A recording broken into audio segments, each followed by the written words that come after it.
Even when I've been down, even when I fall, I know that for the Lord is good. For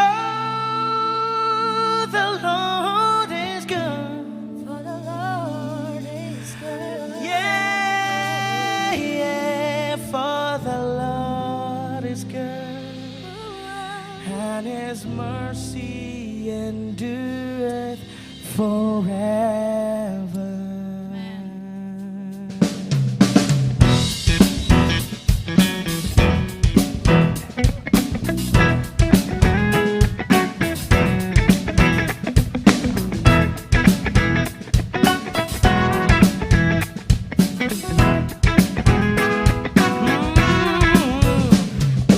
Enter His gates with thanksgiving. Come to His courts with praise. Enter His presence rejoicing, singing great and mighty in His name. Praise Him with the sound of the trumpet. Praise Him with timbrel and harp. Let every creature in heaven and earth sing the sound of praise. Sing with all that you sing. For the Lord is good. For the Lord is good. For the Lord is good, and His mercy endures forever. For the Lord is good. For the Lord is good. For the Lord is good, and His mercy endureth forever. For the Lord is good. And His mercy endureth forever.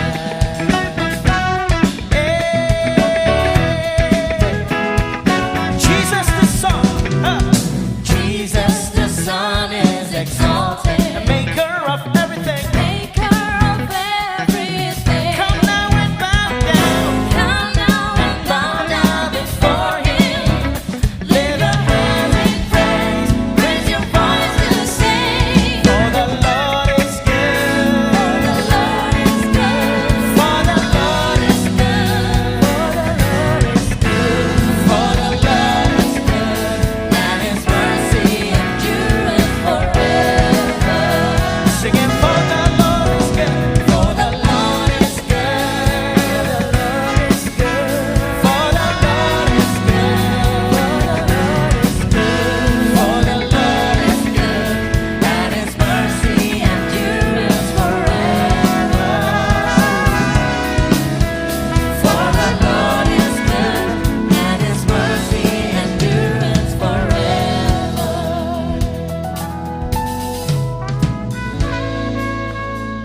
Yeah.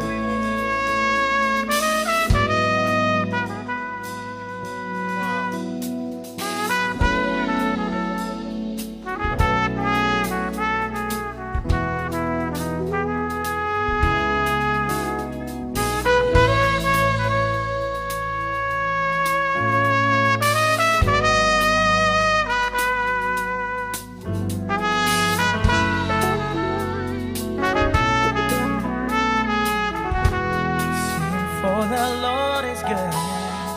For the Lord is good. For the Lord is good. For the Lord is good. For the Lord is good, and His mercy endures forever. Singing for the Lord is good. For the Lord is good. For the Lord is good. For the Lord is good. For the Lord is good, and His mercy endures forever. Wanna sing it one more time for the Lord. For the Lord is good. For the Lord is good. For the Lord is good. For the Lord is good. For the Lord is good, and His mercy endureth forever. Whoa.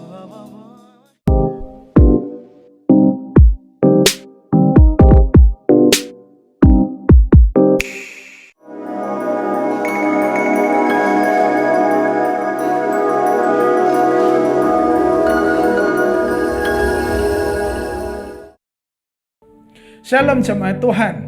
Saya Pastor Yer, selamat datang di ibadah tengah minggu ICA Jemaat Indonesia Hong Kong. Senang kita bisa berkumpul saat ini bersama-sama. Meski dilakukan secara online, kita akan menikmati Tuhan, kita akan menghadap Tuhan bersama-sama.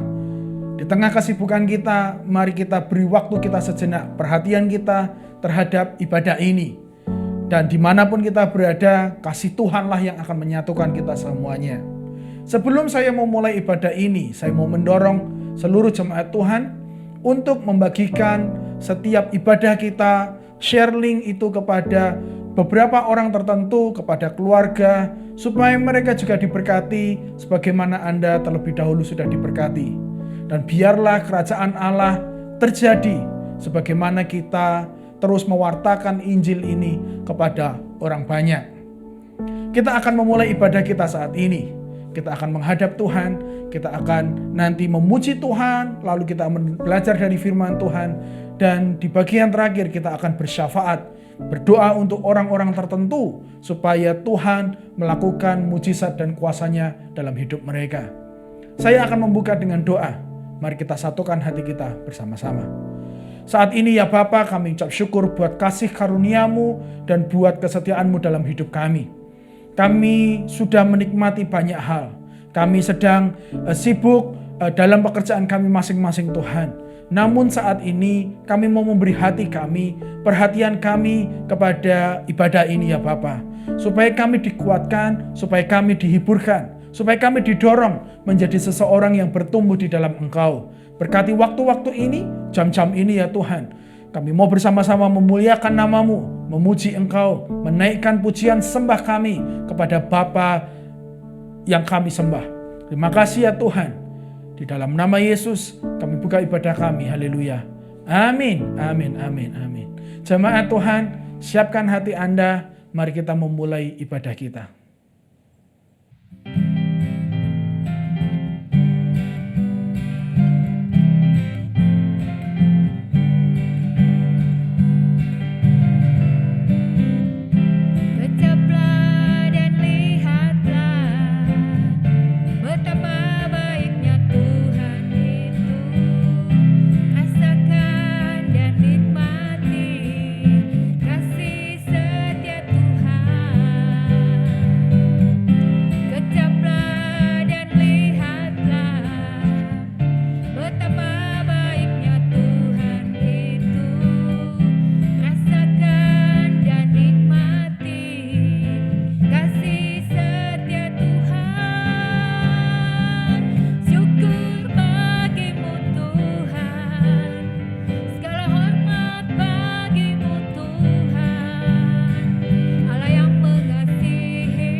Kita sudah menaikkan pujian penyembahan kita kepada Tuhan.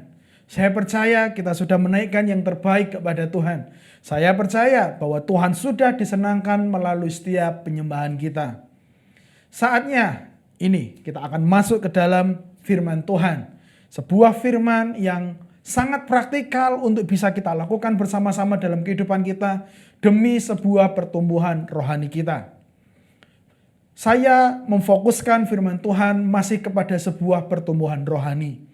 Karena inilah yang menjadi fokus daripada gereja kita. Supaya semua jemaat tidak ada yang terkecuali mengejar pertumbuhan rohani mereka. Mereka semakin mengakar ke dalam, di dalam Tuhan. Mereka semakin bertumbuh setiap harinya. Karena bisa jadi pertumbuhan secara fisik terus bertumbuh, terus bertambah, terus berjalan. Namun persekutuan atau hubungan kita dengan Tuhan atau pertumbuhan rohani kita mandek karena kita tidak memperhatikannya. Beberapa minggu yang lalu saya membahas beberapa hal yang bisa mempengaruhi pertumbuhan rohani kita. Nah, hari ini, saat ini saya akan memberi judul atau fokus kita adalah bertumbuh melalui doa. Saya percaya kehidupan doa yang baik, kehidupan doa yang selalu dijaga, disiplin, maka itu akan membawa sebuah pertumbuhan rohani. Kita pernah belajar bahwa firman Tuhan itu mempengaruhi pertumbuhan iman kita. Firman Tuhan adalah makanan rohani kita. Nah, selain daripada firman Tuhan, disiplin lain yang perlu kita jaga, perhatikan adalah kehidupan doa kita. Firman Tuhan ini bisa menjadi sebuah evaluasi untuk mengecek, mengukur bagaimana kehidupan doa kita. Kalau kita bisa mentaati, mengikuti, menjalani firman Tuhan ini, maka saya percaya engkau akan bisa bertumbuh kerohaniannya. Engkau bisa semakin serupa dengan Kristus dan bisa semakin dewasa di dalam Tuhan. Saya akan buka firman Tuhan ini dengan sebuah kutipan yang dikatakan oleh F.B. Meyer. Beliau mengatakan seperti ini, menarik mengenai doa. Tragedi besar dalam hidup bukanlah doa yang tidak dijawab, tetapi doa yang tidak dipersembahkan. Jemaat Tuhan, kita perlu hati-hati. Tragedi yang terbesar sesungguhnya ketika doa itu tidak dinaikkan kepada Tuhan. Ketika orang tidak mau datang kepada Tuhan. Ketika orang tidak mau memberikan waktunya untuk berdoa.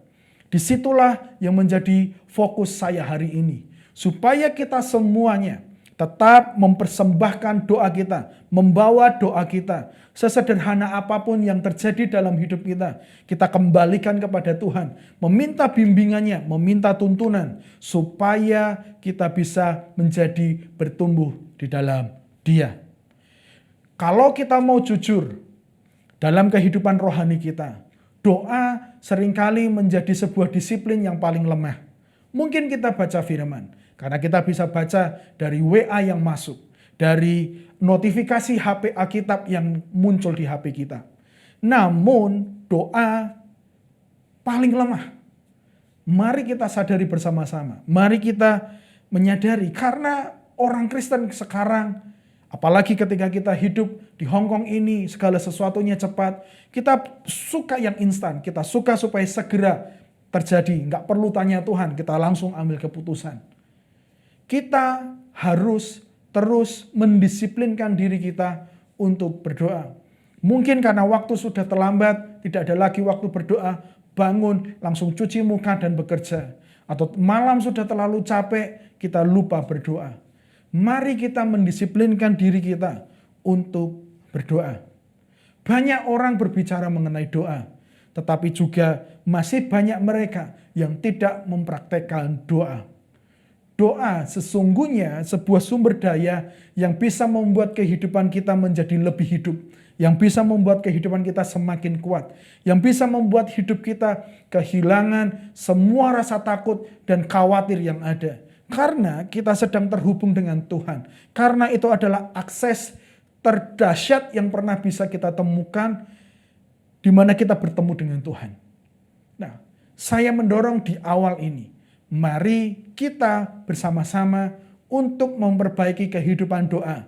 dan kita bisa menjadi orang-orang yang bertumbuh di dalam Tuhan. Firman Tuhan hari ini kita ambil dari kitab Kolose pasal yang keempat.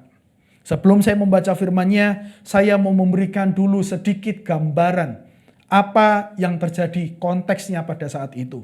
Jemaat Tuhan, kitab Kolose adalah sebuah surat yang dituliskan oleh Rasul Paulus kepada jemaat di Kolose. Dan tujuan daripada kitab ini adalah untuk meresponi terhadap situasi yang ada pada saat itu, dan juga untuk mendorong orang percaya bisa bertumbuh secara rohani sebagai orang Kristen yang dewasa. Nah, cocok sekali bukan? Artinya surat itu dituliskan supaya jemaat di Kolose bisa bertumbuh. Nah, salah satu topik atau instruksi yang diberikan oleh Rasul Paulus adalah mengenai doa. Pasal 4 adalah satu dari sekian instruksi yang dikatakan oleh Paulus kepada jemaat di Kolose. Sebuah instruksi mengenai cara hidup orang Kristen dalam hal berdoa. Nah, mari kita baca bersama-sama. Kitab Kolose pasal yang keempat ayat 2-4 dikatakan seperti ini. Bertekunlah dalam doa dan dalam pada itu juga berjaga-jagalah sambil mengucap syukur. Berdoa jugalah untuk kami supaya Allah membuka pintu untuk pemberitaan kami sehingga kami dapat berbicara tentang rahasia Kristus yang karenanya aku dipenjarakan. Dengan demikian aku dapat menyatakannya sebagaimana seharusnya. Sebuah ayat yang sangat familiar buat kita semua. Sebuah ayat mungkin sudah beberapa kali kita mendengar pembahasan mengenai itu. Namun dari ayat yang sudah kita baca tadi, Paulus memahami sekali mengenai doa dan kuasa berdoa. Doa adalah bagian yang tidak terbantahkan dalam kehidupannya. Kalau kita membaca sepertiga daripada perjanjian baru, kita akan melihat bagaimana Paulus secara konsisten selalu memanggil orang atau mengajak semua jemaat untuk berdoa. Kita bisa melihat daripada pelayanan Paulus, di mana Paulus selalu mendorong orang untuk kembali ke dalam kehidupan doa mereka. Karena Paulus tahu persis kehidupan doa memiliki peran penting dalam pertumbuhan rohani. Ada sebuah fakta yang menarik yang bisa kita lihat dari setiap pengajaran daripada Rasul Paulus. Kita tidak dapat benar-benar menjadi orang Kristen yang bertumbuh tanpa berdoa. Sama seperti sebuah pernikahan. Jika kita mau bertumbuh dalam pernikahan kita, maka kita harus banyak berbicara kepada istri kita atau kepada pasangan kita. Kalau kita mau mengalami sebuah pertumbuhan dalam hubungan, maka harus ada waktu yang disengajakan untuk bisa berkomunikasi. Orang Kristen bisa saja tidak berdoa. Orang Kristen bisa-bisa saja mereka tidak memberikan waktu khusus mereka berdoa. Namun jangan harap ada sebuah pertumbuhan rohani bagi mereka orang Kristen yang tidak berdoa. Kalau kita tidak membangun hubungan dengan pasangan hidup kita, maka hubungan atau pertumbuhan daripada pernikahan itu akan berhenti mandek begitu saja. Dan kita menjadi tidak tahu di mana arah daripada hubungan dan pernikahan ini. Sama, ketika kita tidak lagi mengutarakan isi hati Tuhan, kita tidak lagi mendengar suara Tuhan, maka hubungan kita menjadi berhenti dan kekristenan secara serasa hampa dalam kehidupannya. Kehidupan ini menjadi sangat berat meskipun dia memiliki status sebagai orang Kristen atau orang percaya. Mari kita perbaiki kehidupan doa kita. Sebagaimana Paulus mengajarkannya tadi dalam Kolose pasal yang keempat. Bertekunlah dalam doa. Dan pada itu berjaga-jagalah sambil mengucap syukur. Nah, hari ini kita akan belajar bagaimana supaya saya bisa bertumbuh melalui doa. Apakah yang harus saya ubah melalui ayat yang sudah kita baca tadi, supaya kita bisa mengalami pertumbuhan rohani. Yang pertama, kita perlu berdoa dengan tekun. Berdoalah dengan tekun, maka engkau akan mengalami pertumbuhan rohani. Kolose 4 ayat 2 di bagian A, bagian awal tadi berkata, bertekunlah di dalam doa. Jemaat Tuhan, Paulus memulai dengan mengatakan bertekunlah di dalam doa. Atau dalam terjemahan lain berkata, teruslah berdoa dengan sungguh-sungguh. Dalam bahasa aslinya kalau diartikan dalam bahasa Indonesia, lanjutkan dengan tabah di dalam doa. Beliau memberitahukan kepada kita perlu bertekun, kita perlu terus berdoa, kita perlu terus melanjutkan dengan tabah dalam doa-doa kita. Kalau kita bisa melihat itu semua, ada makna yang tersembunyi daripada kata bertekun yang dipakai oleh Rasul Paulus. Makna dari kata bertekun adalah bertahan, berpegang teguh pada sesuatu, atau tetap setia, atau memberikan perhatian yang tak henti-hentinya kepada sesuatu. Jadi ketika kita bertekun dalam doa, kita sedang bertahan di dalam doa kita. Kita sedang berpegang teguh kepada iman kita melalui doa kita. Kita sedang memberikan perhatian yang tak henti-hentinya kepada Tuhan melalui doa kita. Mari kita belajar bertekun dalam kehidupan doa kita. Banyak orang berhenti di tengah jalan. Tetapi mereka yang bertekun berdoa, sesungguhnya mereka memiliki sebuah dedikasi yang besar terhadap Tuhan. Mereka yang bertekun di dalam doa, mereka memberikan sebuah dedikasi yang kuat dalam doa mereka mengenai Tuhan. Kata bertekun dalam Alkitab kita bisa melihat 10 kali dipakai di Perjanjian Baru. 4 dari 10 berbicara mengenai kesungguhan berdoa. 4 dari 10 kata bertekun yang dipakai di dalam Perjanjian Baru berbicara mengenai doa. Jadi kalau kita bisa pahami bersama-sama, berdoa untuk bertekun atau bertekun dalam doa adalah sebuah perintah. Bukanlah sebuah opsi, bukanlah sebuah pilihan. Di bagian yang lain Rasul Paulus berkata di 1 Tesalonika 5 ayat 17, dia juga berkata, tetaplah berdoa. Jadi tidak ada lagi alasan untuk kita tidak bertekun di dalam doa. Ketika kita melihat dalam kehidupan Tuhan Yesus, kita melihat kehidupan doa Tuhan Yesus, ketekunan bisa kita lihat di sana.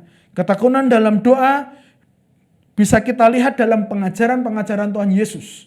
Ketekunan itu juga kita bisa lihat dalam kehidupan doa Yesus selama dia melayani di muka bumi ini. Paling tidak ada 2 perumpamaan yang pernah diceritakan oleh Yesus, di mana Yesus mengajarkan mengenai doa, dan ajaran itu adalah sebuah perintah. Lukas 11 ayat 9 berkata seperti ini. Oleh karena itu aku berkata kepadamu, mintalah maka akan diberikan kepadamu, carilah maka kamu akan mendapat, ketoklah maka pintu akan dibukakan bagimu. Kalau kita memperhatikan 3 kata kerja ini, mintalah, carilah, ketoklah, di dalam bahasa aslinya itu dituliskan dalam bentuk present tense atau dalam bentuk sekarang. Jadi bisa diartikan secara spesifik lagi, yaitu teruslah meminta, teruslah mencari, dan teruslah mengetok. Jadi Yesus menyuruh kita untuk bertekun di dalam berdoa. Yesus menyuruh kita untuk terus-menerus tidak berhenti berdoa secara gigih. Teruslah meminta, teruslah mencari, dan teruslah mengetok. Itu perumpamaan yang pertama atau ajaran Yesus mengenai doa yang pertama. Yang kedua kita bisa lihat di Lukas 18 ayat 1 dikatakan seperti ini. Yesus mengatakan suatu perumpamaan kepada mereka untuk menegaskan. Perhatikan ini. Bahwa mereka harus selalu berdoa dengan tidak jemu-jemu. Jemaat Tuhan secara clear, secara jelas bahwa Yesus mau supaya jemaatnya tidak bosan di dalam berdoa. Yesus mau supaya pengikutnya, supaya kita semua orang percaya itu tidak bosan terhadap doa-doa kita. Kita harus perlu bertekun, kita harus perlu dengan gigih, sungguh-sungguh untuk berdoa dalam kehidupan kita.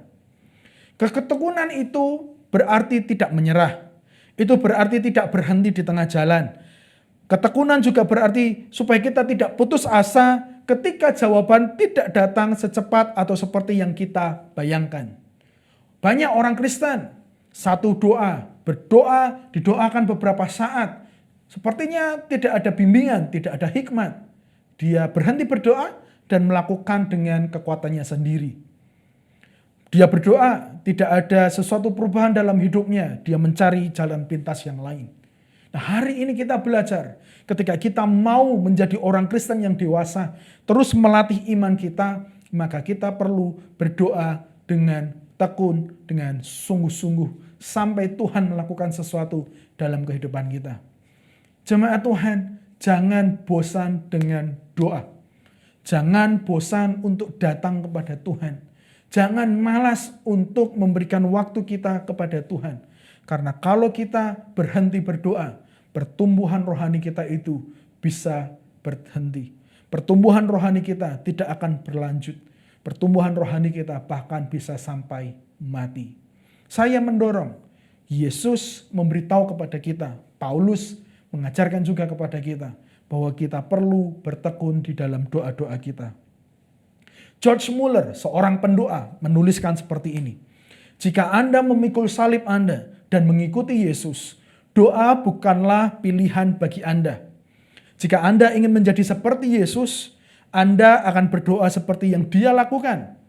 Yesus bertekun dalam doanya, dan sebagai pengikutnya, kita diperintahkan untuk mengikuti petunjuknya. Doa bukanlah sebuah opsi, namun sebuah keharusan, sebuah kewajiban bagi kita untuk melakukannya. Dan jika Yesus bertekun dalam doa, maka kita wajib juga bertekun di dalam doa. Namun ketika kita berbicara mengenai ketekunan di dalam doa, saat seseorang berdoa dengan tekun, pasti ada sebuah semangat di sana. Saya teringat dengan seorang ibu yang berdoa dengan sungguh-sungguh dengan semangat. Meminta supaya Tuhan memberikan keturunan di dalam rahimnya. Di mana dia datang ke rumah Tuhan. Dan dia berdoa dengan sungguh-sungguh. Dengan sebuah semangat. Bahkan sampai hamba Tuhan di sana salah menyangka bahwa dia sedang mabuk. Bahwa dia sedang gila dan sebagainya.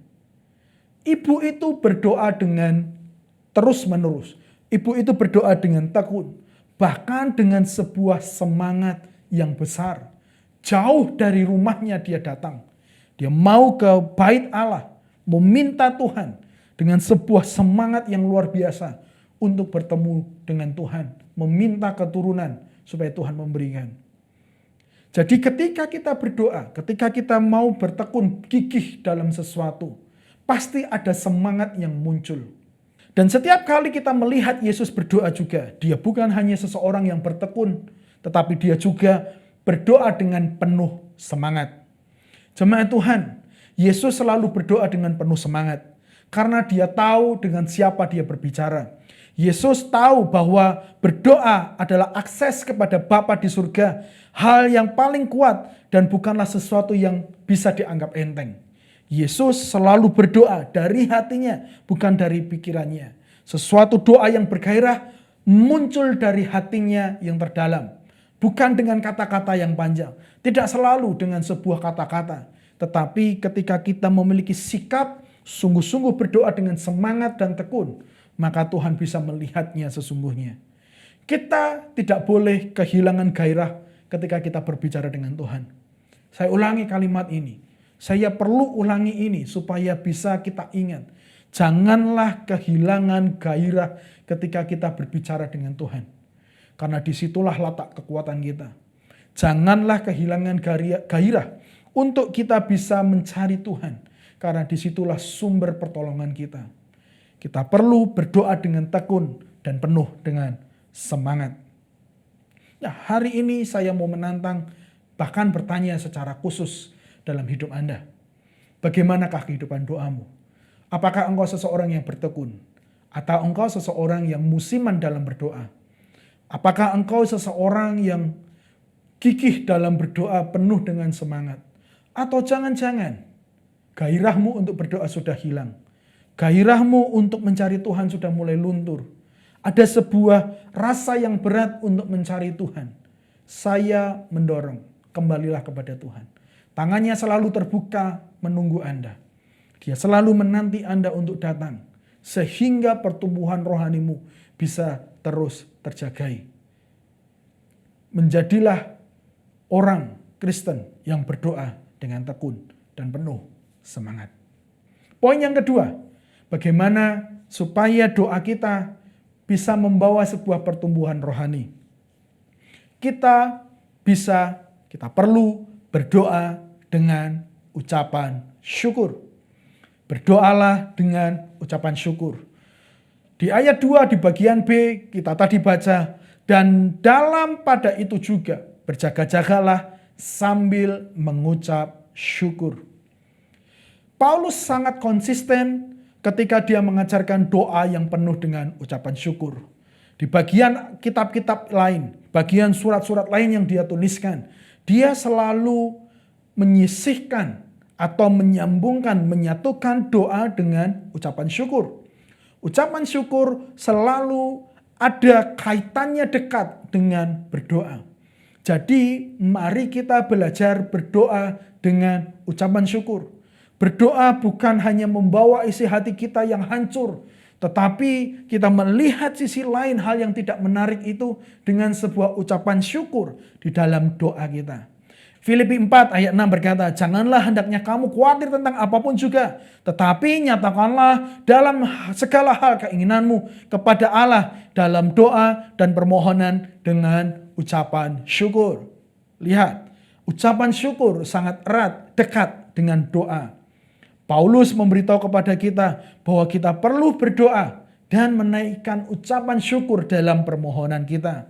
1 Tesalonika 5 ayat 18. Sekali lagi, Rasul Paulus berkata, mengucap syukurlah dalam segala hal, sebab itulah yang dikehendaki Allah di dalam Kristus Yesus bagi kamu. Kita perlu mengucap syukur kepada Tuhan, karena itulah kehendak Allah bagi kita di dalam Yesus Kristus. Lalu berikutnya, Kolose 3 ayat 17. Dan segala sesuatu yang kamu lakukan dengan perkataan atau perbuatan, lakukanlah semuanya itu di dalam nama Tuhan Yesus sambil mengucap syukur oleh Dia kepada Allah Bapa kita. Sekali lagi, Rasul Paulus mengajarkan bahwa doa itu harus disertai dengan ucapan syukur. Ayat-ayat yang baru saja saya tunjukkan kepada jemaat semua memberitahukan, mengingatkan kita semua untuk tidak lupa mengangkat ucapan syukur di dalam doa kita. Jangan pernah pisahkan antara doa dengan ucapan syukur. Mereka adalah satu kesatuan yang harus kita terus lakukan supaya ada pertumbuhan rohani. Jemaat Tuhan, sesungguhnya ketika kita berdoa dengan bersyukur, kita bisa bertumbuh. Kita bisa bertumbuh semakin mengandalkan Tuhan. Saat engkau bersyukur, sesungguhnya kita sedang belajar untuk mengandalkan Tuhan. Engkau bisa semakin mengandalkan Tuhan. Engkau menjadi tahu siapa Anda dan siapa Tuhan. Engkau bisa tahu seberapa putus asanya kehidupan kita tanpa Tuhan. Kita semakin bisa belajar mengandalkan Tuhan. Dan saat kita bersyukur dalam doa kita, selain daripada kita bisa semakin mengandalkan Tuhan, kita bisa semakin rendah hati. Karena kegagalan untuk berdoa dengan rasa syukur menunjukkan rasa kemandirian kita dan kecukupan diri yang menghina Tuhan. Kalau kita tidak bersyukur, berarti seperti kita bilang, Tuhan, aku bisa hidup tanpamu, aku tidak butuh engkau, aku bisa berjalan dengan kekuatanku sendiri, aku bisa berjalan dengan kemampuanku sendiri. Itu yang sebenarnya kita sedang katakan kepada Tuhan. Saat kita gagal mengucap syukur, kita merasa diri kita cukup. Tuhan gak perlu lagi. Jadi ketika engkau mau berubah, mau bertumbuh, dan ketika engkau mau mengucap syukur, engkau semakin rendah hati sesungguhnya di hadapan Tuhan. Semua orang di muka bumi ini belajar untuk bisa berdiri dengan kaki sendiri. Semua di muka bumi ini mengajarkan mendorong seseorang bisa mandiri. Ada kebebasan keuangan, ada kebebasan berpikir, ada kebebasan berbicara. Ada sebuah gagasan untuk manusia menjadi mandiri. Itu yang kita bisa dengar hari-hari ini. Namun, firman Tuhan memberitahukan kepada kita sebaliknya. Malahan kita semakin depending atau semakin bergantung kepada Tuhan, mengandalkan kepada Tuhan. Dan kita juga harus semakin rendah hati. Kita membutuhkan Tuhan. Saya percaya tidak ada orang yang tidak butuh Tuhan. Mau sehebat apapun kita semua butuh Tuhan. Betul? Kita semua butuh Tuhan. Maka kita membutuhkan Dia melalui doa-doa kita. Dan saat kita berdoa dengan ucapan syukur, kita sedang menghormati Tuhan. Kita belajar memberikan rasa hormat kita kepada Bapa di surga. Jemaat Tuhan, adalah sebuah hal yang mengecewakan ketika anak kita tidak memberikan rasa hormat kepada kita sebagai orang tua, sebagai papa maupun sebagai ibu. Sama halnya, kita adalah anak-anaknya. Kalau kita tidak bersyukur, kalau kita tidak mengucapkan terima kasih semua pemberiannya, kita sedang gagal memberikan penghormatan kepada Bapa yang sudah begitu baik kepada kita. Jadi saya mendorong di poin yang kedua ini. Jika engkau mau bertumbuh melalui doa, berdoalah dengan ucapan syukur. Bagaimana kehidupan doamu? Masihkah ucapan syukur engkau naikkan kepada Dia? Atau engkau sudah lupa berhenti hanya meminta, dan meminta? Belajar di satu saat engkau hanya mengucap syukur kepada Tuhan. Belajarlah ketika ada sebuah masalah. Terima kasih Tuhan atas apa yang sudah saya alami hari ini. Belajarlah untuk bisa datang kepada Tuhan tidak dengan membawa semua kebutuhan kita, namun memberikan pujian yang terbaik kepada Dia dan mengucap syukur. Ada sebuah perasaan yang berbeda, ada sebuah hadirat Tuhan yang berbeda, yang akan memeluk engkau, yang akan membuat hatimu tenang, karena engkau mau mengucap syukur di hadapan Dia. Poin yang kedua ini, saya mendorong sekali lagi, jika engkau mau bertumbuh melalui doa, berdoalah dengan ucapan syukur. Bagian ketiga yang bisa saya sampaikan kepada kita semua melalui firman Tuhan ini adalah berdoa dengan tidak egois. Rasul Paulus berbicara di ayat yang ketiga seperti ini. Berdoalah juga untuk kami, supaya Allah membuka pintu untuk pemberitaan kami sehingga kami dapat berbicara tentang rahasia Kristus yang karenanya aku dipenjarakan. Berdoalah juga untuk kami. Berdoa dengan tidak egois adalah berdoa untuk orang lain. Saat itu Rasul Paulus meminta jemaat di Kolose untuk berdoa buat mereka. Artinya fokus mereka dalam berdoa tidak boleh tentang apa yang mereka hadapi, tetapi berdoa untuk orang lain, yaitu kepada Rasul Paulus. Berdoa tidak egois. Sekali lagi, berdoa untuk orang lain. Berdoa syafaat pada dasarnya adalah berdoa untuk orang lain supaya kehendak Tuhan terjadi dalam kehidupan orang tersebut. Selain terlalu sedikit doa yang dinaikkan kepada Tuhan, pun jika doa itu dinaikkan seringkali juga doa itu bersifat egois. Saya mohon maaf, karena itulah yang seringkali terdengar di sekitar kita, bukan? Di mana orang berusaha berdoa untuk kepentingannya diri sendiri.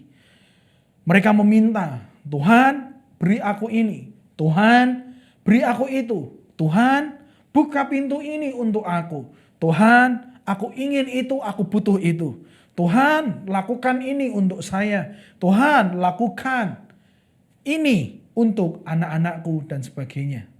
Begitu banyak doa yang dinaikkan demi kepentingan kita. Begitu banyak doa dinaikkan untuk kebutuhan kita. Apakah itu salah? Tidak.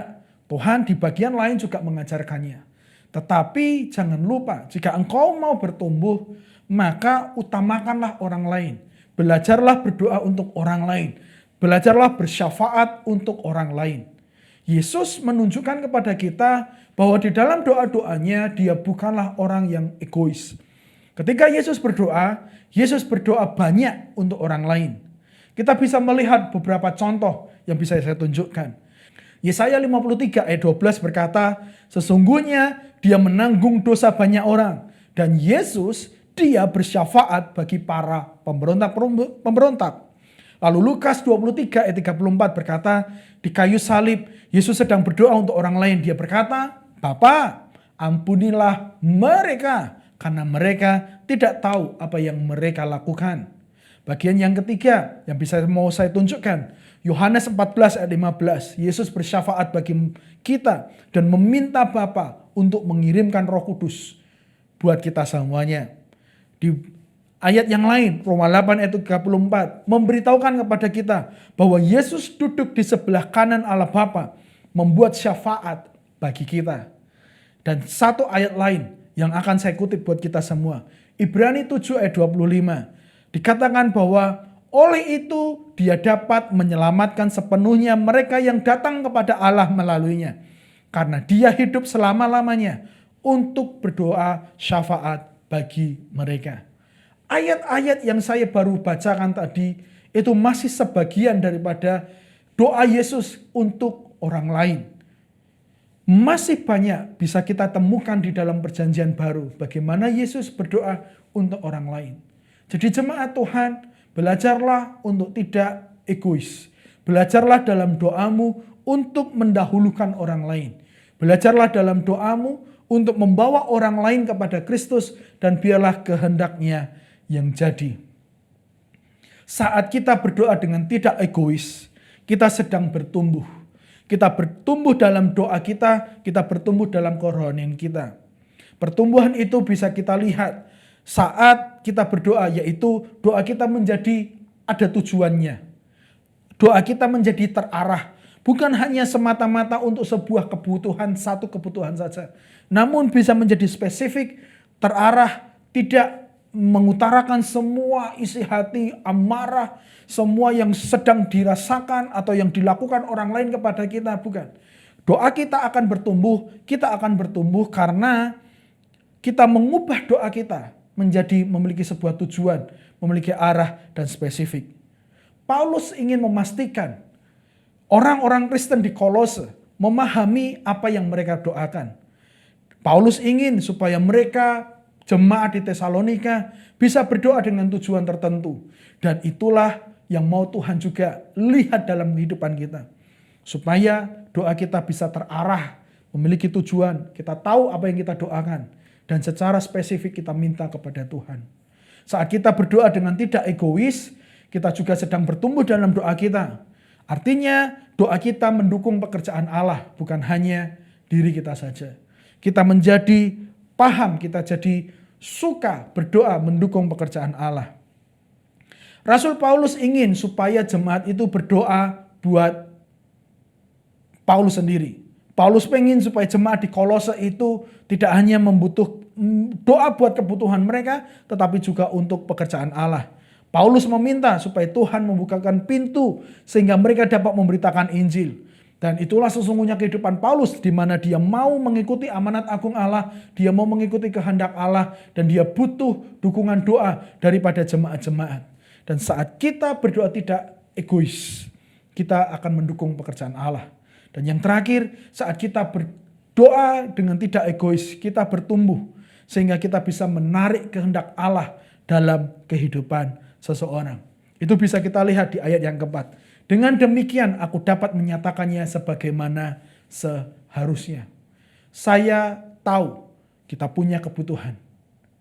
Tetapi ketika kita mendahulukan orang lain dalam doa kita, Tuhan tidak akan tutup mata dan tidak akan tutup telinga. Tuhan tidak akan membiarkan hidup kita. Dia akan membela, dia akan menolong, dia akan memperhatikan kehidupan kita sepenuhnya. Jadi jemaat Tuhan hari ini di poin yang ketiga ini, saya mendorong kita dipanggil untuk berdoa buat orang lain. Kita dipanggil untuk tidak berdoa secara egois. Mari kita mengalami sebuah pertumbuhan rohani melalui doa kita. ketika kita berdoa tidak egois. 3 hal yang sudah saya sampaikan dari awal sampai saat ini, di mana kita bisa bertumbuh melalui doa dengan 3 cara, yaitu saat kita berdoa dengan tekun, saat kita berdoa dengan ucapan syukur, dan saat kita berdoa dengan tidak egois. 3 hal ini kita lakukan, maka engkau menjadi orang yang lebih dewasa. Engkau menjadi orang Kristen yang lebih dewasa, yang tahu bersikap, yang tahu melakukan sesuatu yang terbaik dalam perjalanan rohanimu. Engkau bisa bertumbuh menjadi orang Kristen yang dewasa, yang semakin dalam memiliki hubungan dengan Tuhan. Saya berdoa, engkau bisa mengubah gaya hidupmu, gaya doamu, dan ada sebuah semangat yang baru untuk mencari Tuhan. Saya tutup dengan doa. Di dalam nama Yesus, pada saat ini hamba berdoa buat seluruh umatmu. Jika hari-hari ini Tuhan, ada yang mungkin kehilangan gairah untuk berdoa. Mungkin sudah kehilangan sebuah semangat untuk mencari Tuhan. Hari ini kami belajar, jika kami mau bertumbuh, kami akan kembali kepada doa-doa kami. Kami mau berkomitmen kembali ya Tuhan. Bangkitkan semangat kami sekali lagi. Bangkitkan persekutuan kami dengan Engkau. Supaya kami bisa melihat Tuhan, menikmati Tuhan, dan merasakan penggenapan janji-janji Tuhan dalam kehidupan kami. Terima kasih ya Tuhan. Berkati seluruh umat-Mu. Berkati kami semua. Kami akan berubah. Kami akan semakin dalam doa-doa kami. Di dalam nama Yesus, mampukan seluruh umat-Mu menjadi anak-anak Tuhan yang cinta akan doa.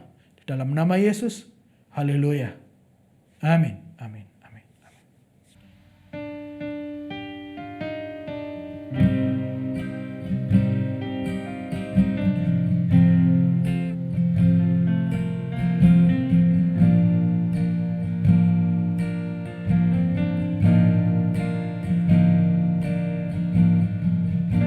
Musim akan selalu berganti, kasih Tuhan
Kita sudah mendengarkan firman Tuhan bersama-sama.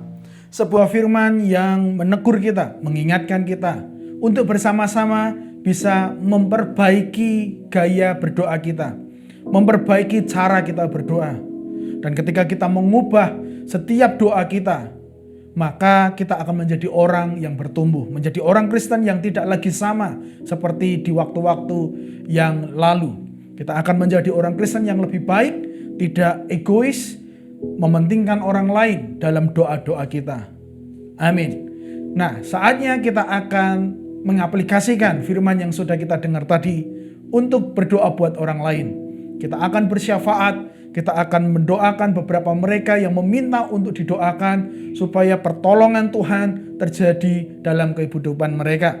Yang pertama, kita berdoa buat mereka yang sakit. Ada seorang ponakan daripada salah satu jemaat yang sakit. Kita berdoa supaya Tuhan yang akan sembuhkan. Keluhannya adalah dia merasa pusing, ada tubuhnya yang kurang sehat karena ada bengkak di bagian amandelnya. Kita berdoa supaya Tuhan yang menolong, Tuhan lakukan mujizat dan tidak ada tindakan medis yang terlalu serius terhadap penyakit tersebut.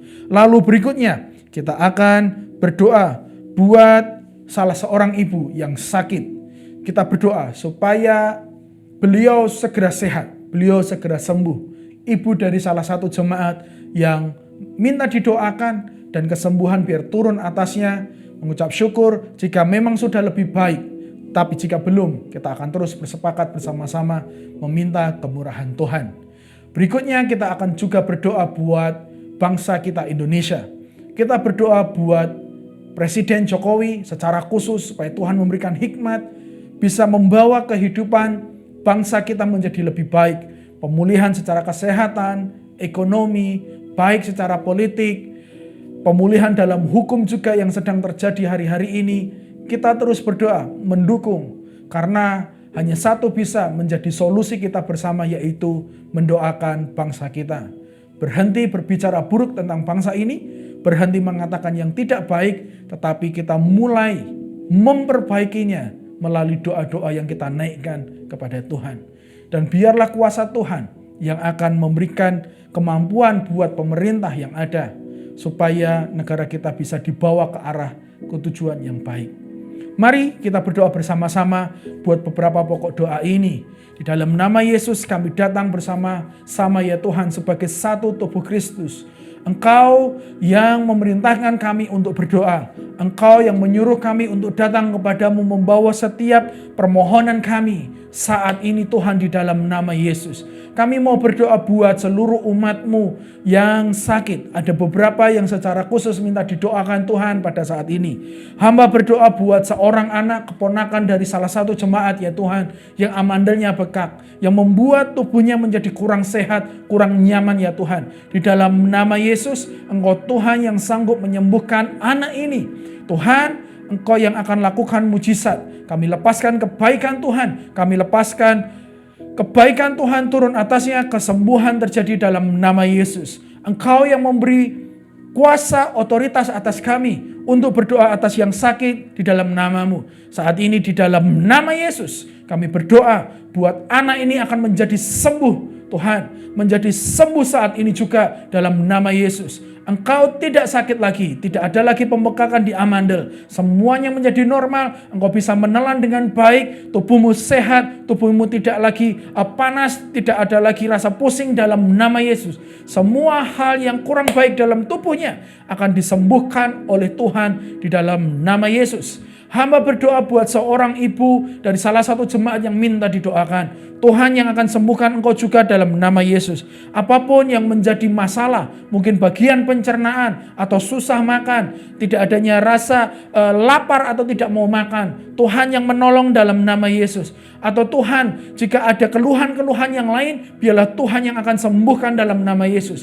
Kami percaya Roh Kudus akan menyembuhkan dalam nama Yesus. Tidak ada lagi penyakit ini Tuhan.